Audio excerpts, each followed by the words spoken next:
Hi, this is Rosemary and Karen and Blanche, and we're here at the beginning of the class on January 28th, the last class that we'll do in January. And then we'll start February. And we were just talking about, we're working through this book, The Impact of Identity, by Irina Nevzlin, who is an Israeli presently who grew up in the Soviet Union and as in a Jewish family. And so, you know, she has had a lot of experience with creating her own sense of identity. She talked about in the beginning of the book how growing up in the Soviet Union, she knew that she was Jewish, but nobody was allowed to learn anything about being Jewish. So nobody knew what that meant. It wasn't really an identity. She was part of the Soviet youth, the Red Youth. And then when she was 13, the Soviet Union fell apart. And everybody had to figure out, again, who they were in the world. And so she was able then to meet up with some other people who had Jewish heritage. And she insisted at that point that she was going to go to a Jewish school and learn what it meant. So now she is an adult, a responsible adult. She lives in Israel. She is in charge of, she's the head of the Jewish History Museum in Jerusalem. And so now she also gets to work professionally in helping people to figure out their identity. And we're beginning chapter 3. There is a lot, you know, about family and community and religion and neighborhood in the chapters 1 and 2. But chapter 3, she begins to look at immigrants, people who have moved from one country to another. And nowadays, with air travel and Zoom, a lot of people have traveled virtually or in reality and experienced being or living in different places, different parts of the world, different cultures, different languages, which in and of itself is a really powerful experience. I have lived personally in more than one country. I've lived a little bit in Canada, but mostly between different parts of the US, which are different cultures, and different parts, which are also different cultures, in France. So, you know, the experience of moving from one culture to another is what she's talking about, and how learning to negotiate that change helps us to become more conscious, more aware people. So I'm curious, how many of you have had that experience of living in different cultures simultaneously or sequentially?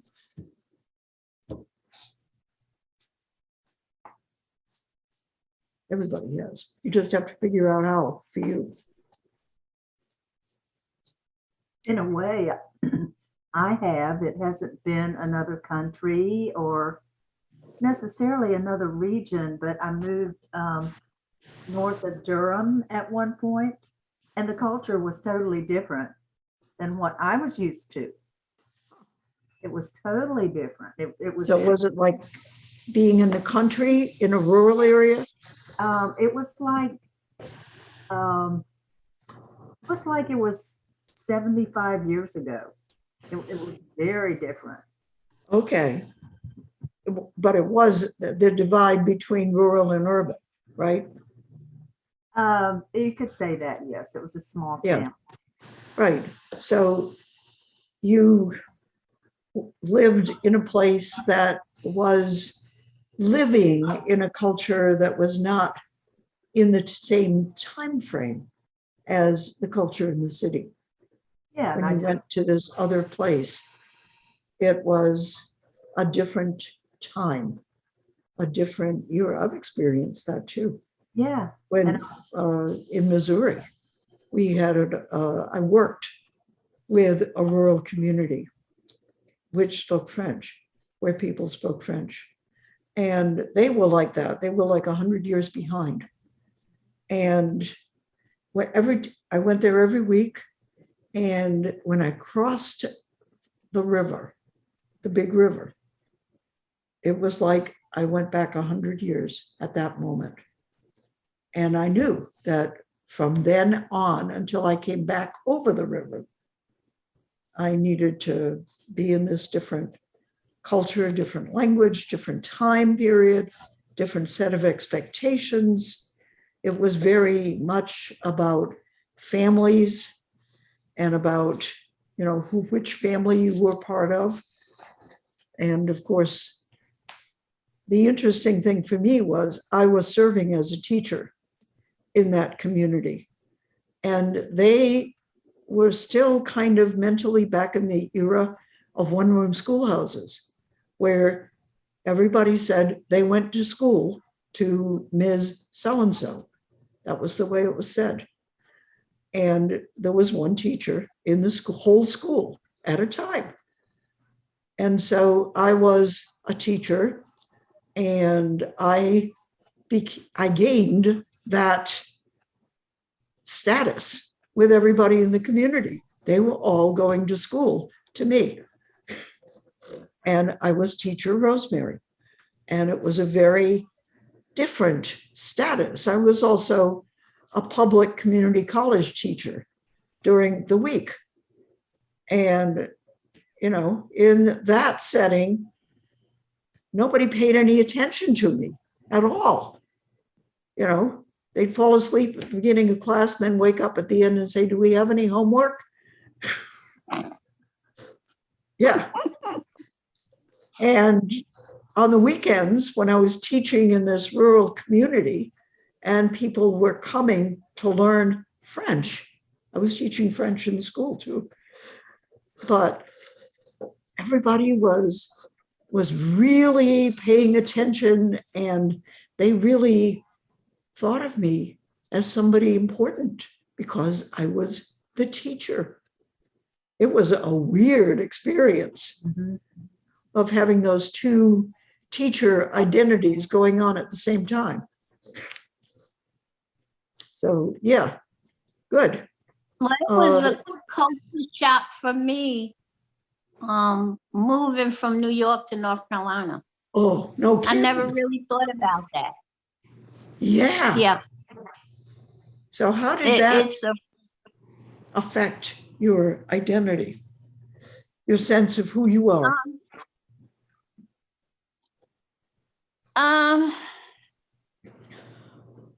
It affected because I came from a very outspoken family, and identity of who we were as African Americans and history. And then coming down here, I found it was very hush-hush. There were conversations you couldn't have and you didn't have.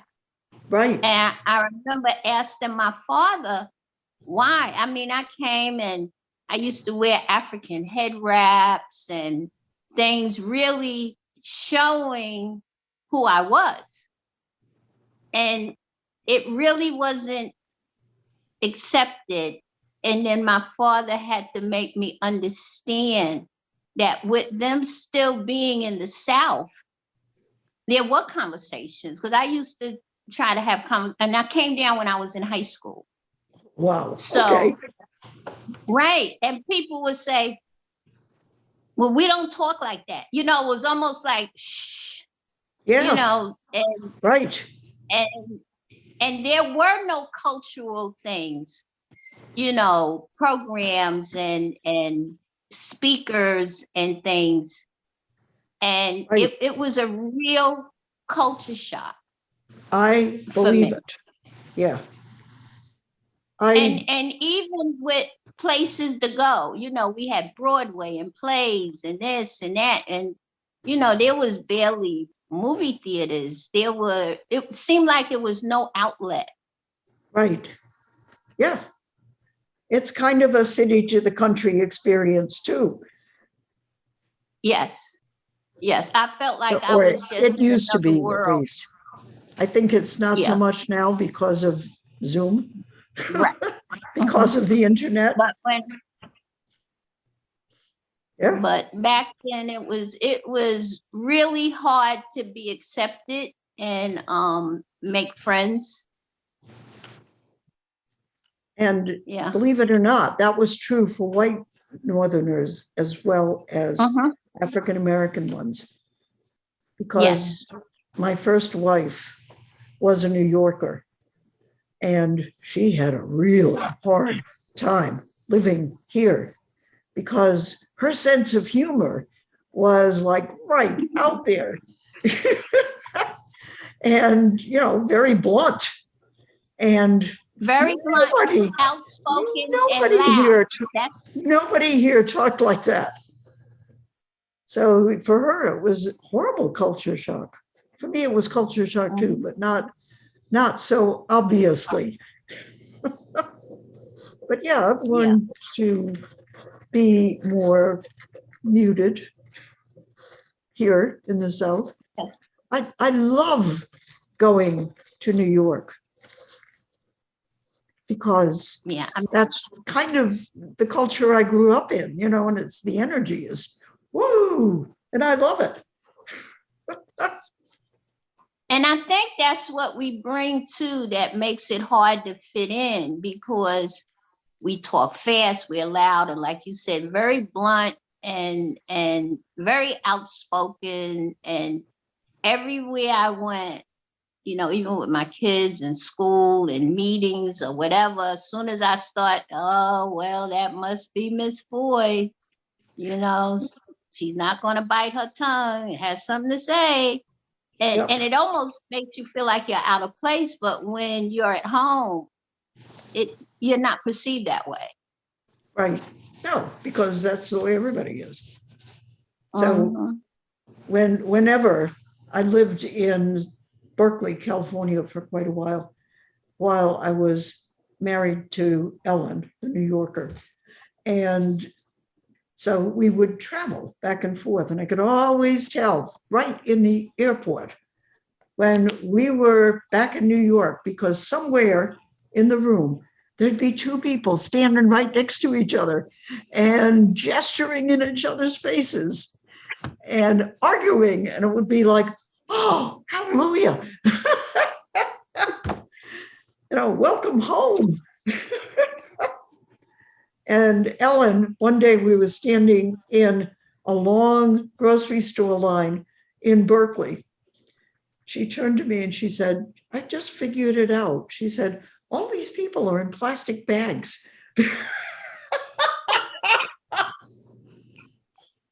Because in California, nobody emoted at all. Everybody was, you know, kind of self-contained. They're all in plastic baggies. I'll never forget that because it was right on.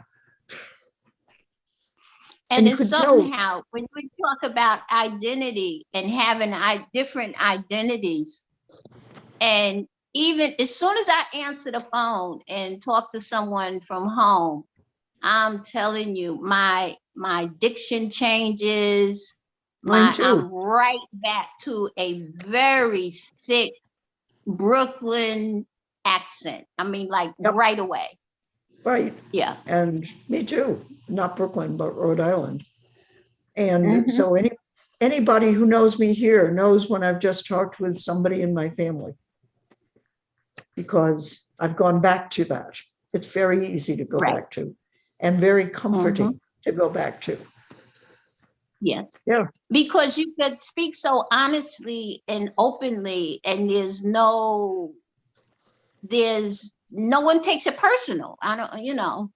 Right, because it's what you grew up with. So it's really kind of letting it all hang out in a way that you can't really when you're in a place with a different culture. You have to edit how you are and what you are and what you do and what you say, and so that people in the culture you're in accept you and listen to you and like you, and the more times you've done that, the better you get at it. But she makes a very good point when she says that the people who know best how to adapt and to shift their identity are immigrants in a country. Right. Because you have to fit in without losing who you are. That's, wow, that is said perfectly. And that takes a while to accomplish. Yes, it does. I'm still working on it. Yeah, to translate yourself into a different way of being and still be who you are. Yeah, that's not easy. No. So no, it's not. When we meet people who are from other places, obviously when we meet people who are from where we're from, that's a piece of cake. We just fall into being our first self. But when we meet people from other countries, from other places, other parts of the country, they aren't native, they're adapting as we're adapting when we're someplace that we didn't grow up. And that's even harder to make connections. So I have to say, one of the things that I appreciate very much about, I'll call it the Zoom culture, is the many opportunities that we get when we participate in virtual experiences to translate beingness into many different paradigms. We get more fluent at being ourselves in many contexts because we get to do it all the time. I know I haven't been able to travel to France for a couple of years now because of COVID, but for a while we went once a year, and then we went for a month at a time, twice a year. And that was interesting because in the 4 or 5 months in between trips to France, we didn't forget the French ways as much as we did over a year.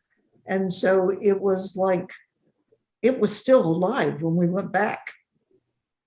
And there wasn't the learning time that we had to put in each time when we only went once a year. So I know when I go back, whenever I get back, might be 3 years by that time, it's going to be hard again to get my speech into the right rhythm and my reactions and my body language and all of the means of expression It's And going to with be, even changing, the way the changes have come everywhere, then you that's have to adapt to that right. because with this COVID, it even gave everyone a different perspective Absolutely. and life identity changes also. Yeah, exactly. So yeah, it's going to be an interesting, challenging experience to travel out of the country again, Yep. which I assume will happen sooner or later. I You know. hope so, because I know you miss it. I do. Mhm. It's a challenge that I appreciate and enjoy. Because it's like me wanting to go home. Yeah, right. I And really want to go home. if you don't go home for a long time, you kind of don't feel at home. Because That's what you're, people are telling me. They said it's not like it was when you left. You know, people are telling me I won't recognize certain areas and the change, you know, yeah, because it's been so long. yeah, Mhm. I'm sure that's true. So, you know, Irina makes the point that we might think of immigrants, people from other places who are living where we're living, as people that don't have a lot of resources. But in fact, they're living very rich lives because they are in the present moment, adapting and learning to be who they are in a different way. Mhm. And even And with language, you oh, know, yeah, they have to adapt the language, they have to adapt the culture, and they're so strong. well, it strengthens you to And do that. that strength, yeah, yeah. Hmm. And we don't think about that. Right. But Yeah. what the challenges, and she even had a statement in there how what did she say? Her mother told her, you're gonna have to work harder, try harder. It's like they have to prove themselves also in that identity. You're already making the change and changing culture and change in language and everything. Don't lose your identity and then have to go through proving yourself to be accepted. Right. Another place where this immigrant, we'll just call it an immigrant experience, happens is with aging. As we get older, we, eventually at some point, get to a point where we don't have role models anymore, if we're fortunate. If we live longer than older people in our family lived, like older than our parents, older than our grandparents, older than most of our aunts and uncles. I'm experiencing that now. And my inclination is to just kind of hide, if you wish, in who I've always been. But I can't do that if I want to stay alive, if I want to really be alive. I have to keep adapting. I have to keep being aware that, okay, I don't know how this is going to go.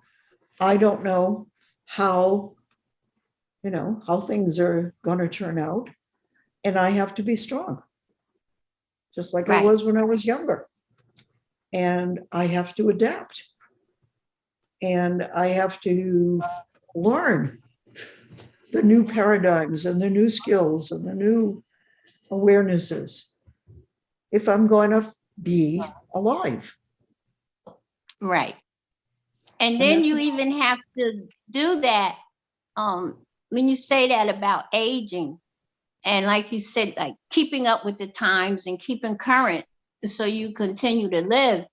And at the same time, being in society where once you become older, I don't know the right words, not that you're looked down on or not valued almost in kind of a way.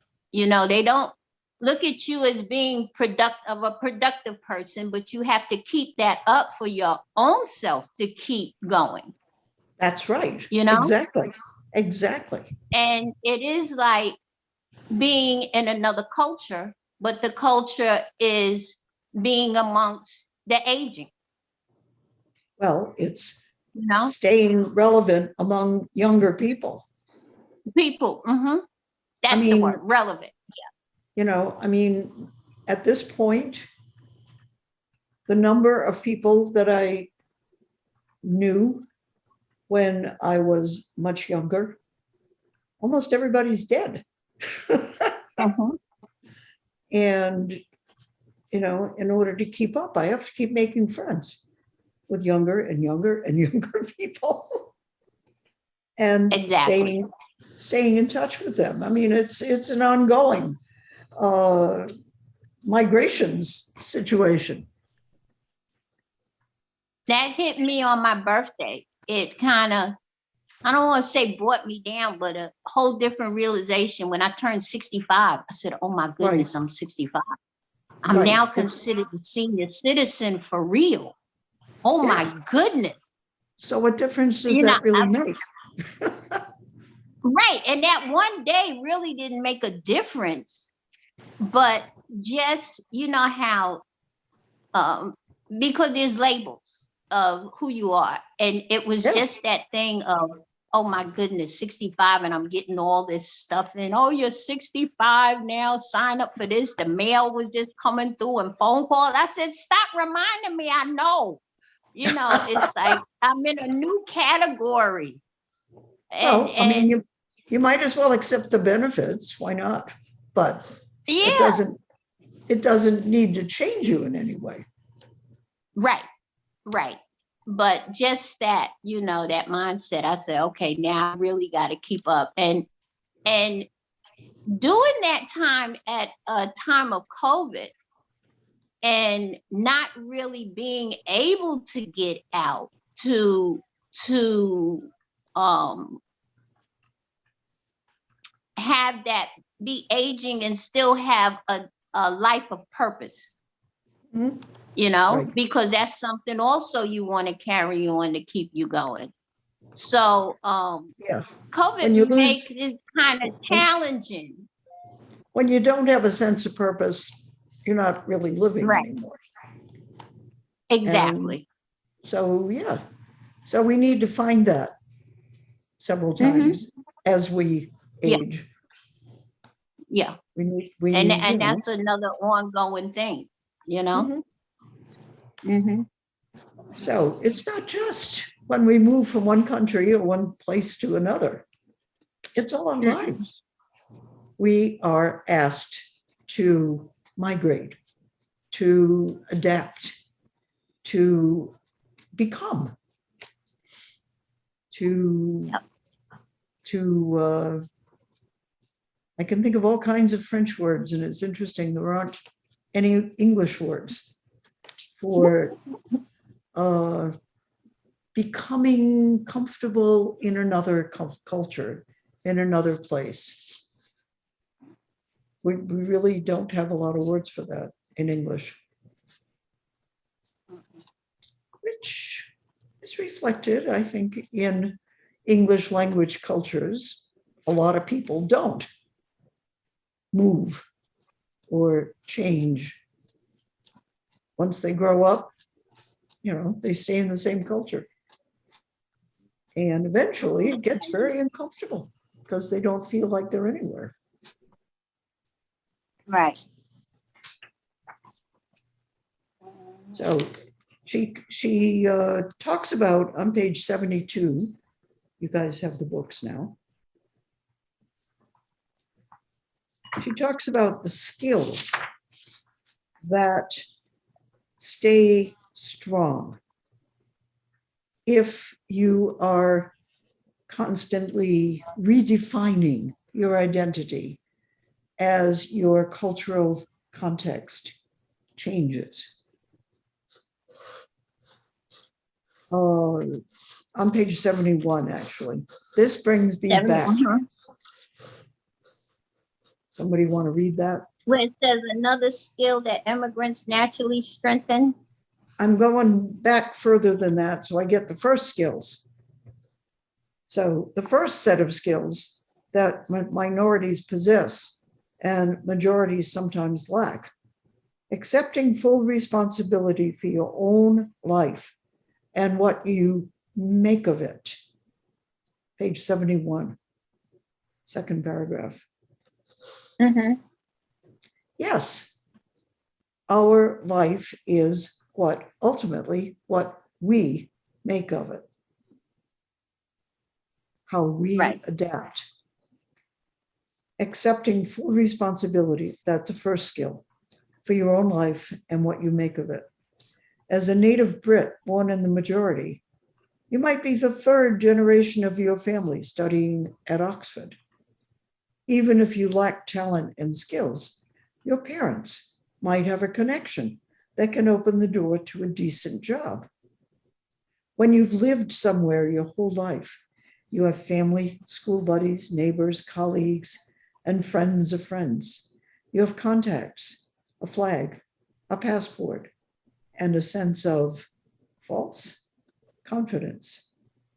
In short, you have people to lean on, and they can help you succeed.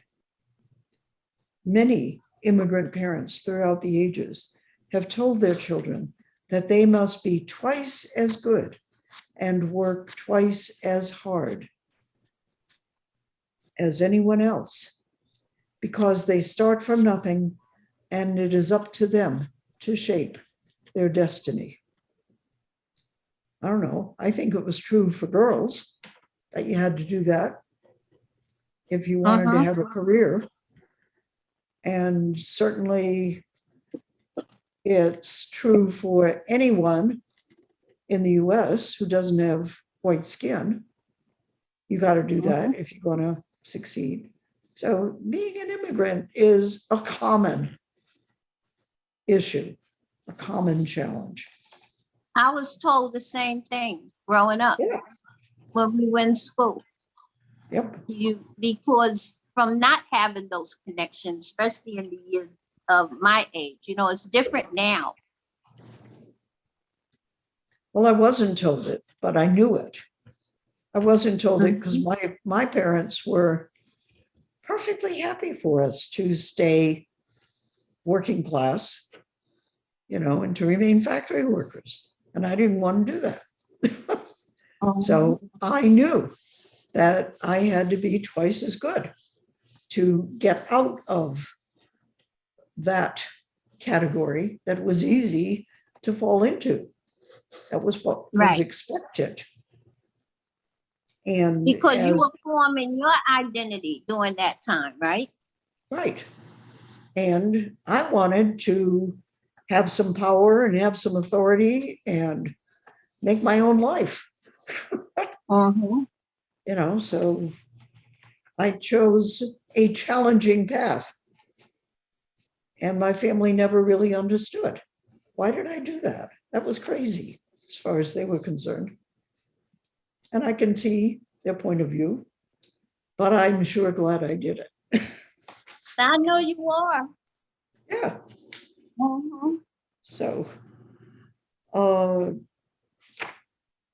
So do you want to read the next paragraph? Unlike the majority? Yeah. Go ahead. Unlike the majority, you need to establish a feeling of being at home in your new country. To accomplish this, you invest more energy in being with your own kind, whether it's around food, tradition, or holidays. It's a common mistake to look at this solidarity and stickiness between immigrants as something that makes a minority weaker. What these communities are actually doing is making themselves stronger by uniting and connecting to their shared heritage. We've all seen how minorities tend to live in ghettos. If I'm an Italian immigrant in San Francisco, I might have a job at the bank, but I'll come back to the neighborhood, Italian restaurants for dinner, perhaps go to church and make an effort to maintain close-knit ties with family. This keeps me connected to my roots. And staying that's so much living in New York. New York was very separate to where you go to work, but you came home to your neighborhood and you had Jewish neighborhoods and the boundaries. You knew the boundaries. Yes. Yeah. Yeah, I learned that with Ellen, who was Jewish. My New York late wife. It was a very interesting cultural experience for me to, learn what Brooklyn meant to her. And she was Jewish, and her family was Jewish.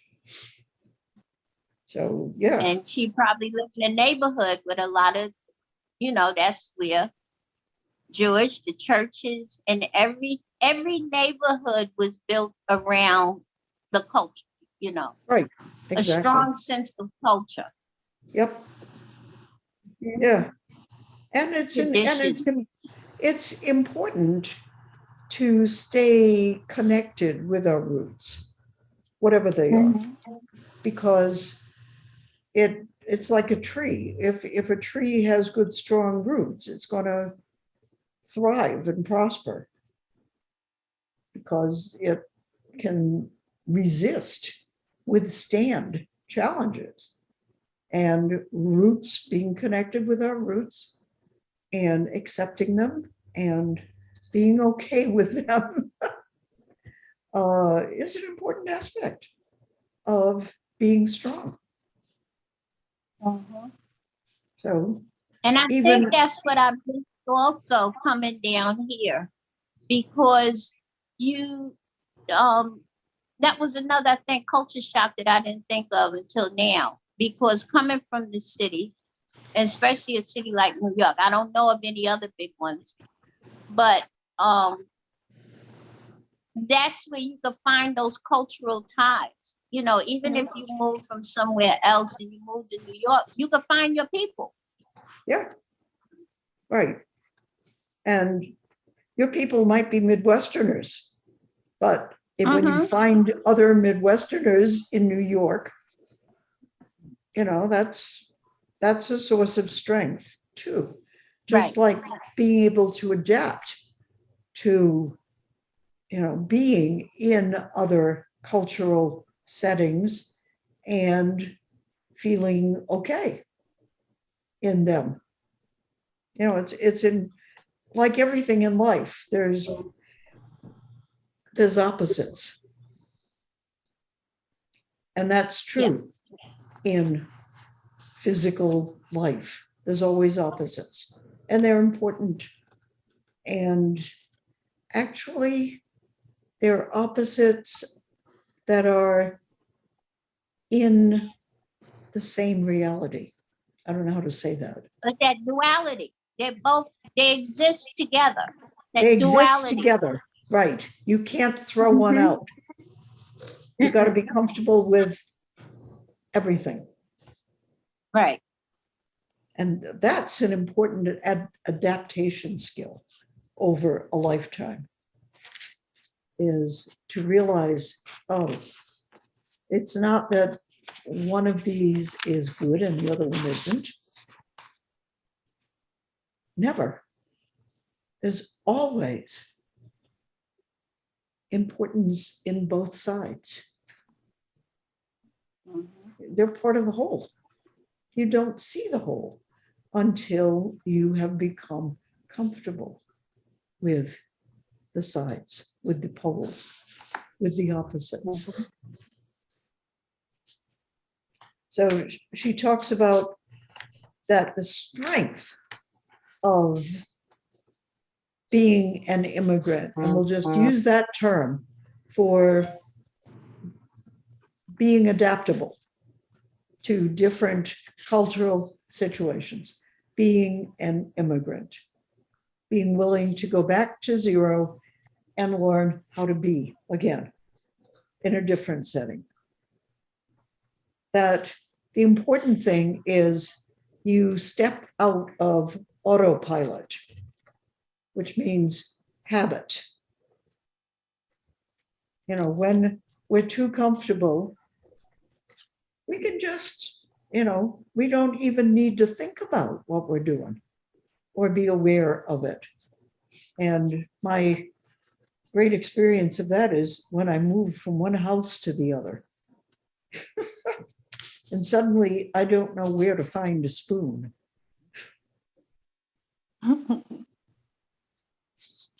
That's really stepping out of autopilot. And it makes me realize how habitual my life becomes after I've been in one setting for a while. I'm on autopilot. I can open the refrigerator and reach in and find what I know is on the second shelf and pick it up. And I don't even have to look at it. I don't have to pay attention. It's all right. My body knows everything. That's autopilot. And it's good to get shocked out of autopilot and to have to reorganize my life occasionally. If it's every day, that's too much. If it's constant chaos, that becomes hard to deal with. That's too much. But getting, really sunk into the ruts of everyday life so you don't have to think about anything, that's not good either.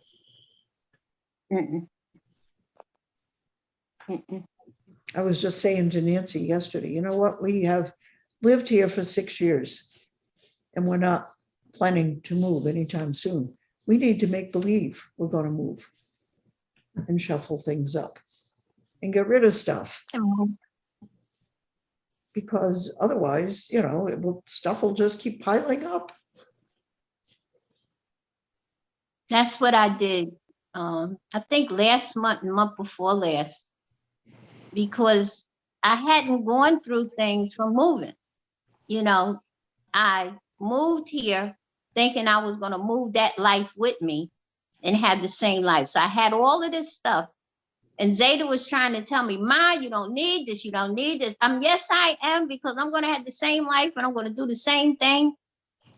And no. And I went through closets. I purged my kitchen and everything. Because like you said, I had moved, but I hadn't adapted to the change. And then I had to say, okay, if I'm living in the moment, no, I can't be comfortable with that old stuff. This is all new stuff. And I got rid of so much stuff that I was holding on to. Like you said, it would just pile up. Yep. Rather than moving on with an old life and aging or whatever it is, being alone, family, grandchildren not the same age and having things for them to do and everything. It's time to purge and now adapt again to a new identity.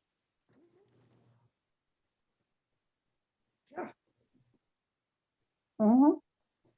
So it would be useful to ask ourselves, okay, how am I becoming an immigrant now?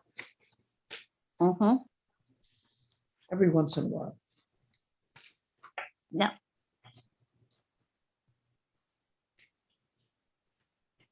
So we've pretty much finished the hour.